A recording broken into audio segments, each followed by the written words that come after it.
கம்போடியாவுடன் போர் நிறுத்தம் செய்ய அமெரிக்க அதிபர் டிரம்ப் முன்னிலையில் கையெழுத்தான ஒப்பந்தத்தை தாய்லாந்து நிறுத்தி வைத்துள்ளது.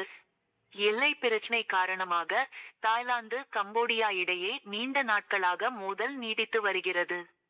கடந்த ஜூலையில் ஏற்பட்ட மோதலில் இரு தரப்பிலும் 30 பேர் கொல்லப்பட்டனர்.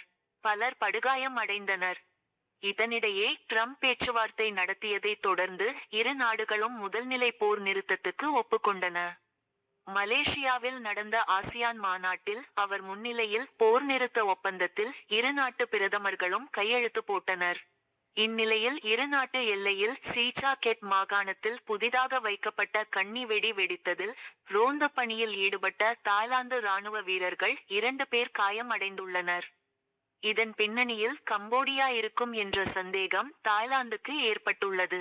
இதனையடுத்து மலேசியாவில் ட்ரம்ப் முன்னிலையில் கையெழுத்தான போர் நிறுத்த ஒப்பந்தத்தை நிறுத்தி வைப்பதாக தாய்லாந்து பிரதமர் அறிவித்துள்ளார். இது குறித்து தாய்லாந்து பிரதமர் அனுடின் சார்ன்விரகுல் கூறியதாவது, தெளிவான முடிவு ஏற்படும் வரை அமைதிக்காக இதுவரை எடுக்கப்பட்ட நடவடிக்கைகளை நிறுத்தி வைக்கிறோம்.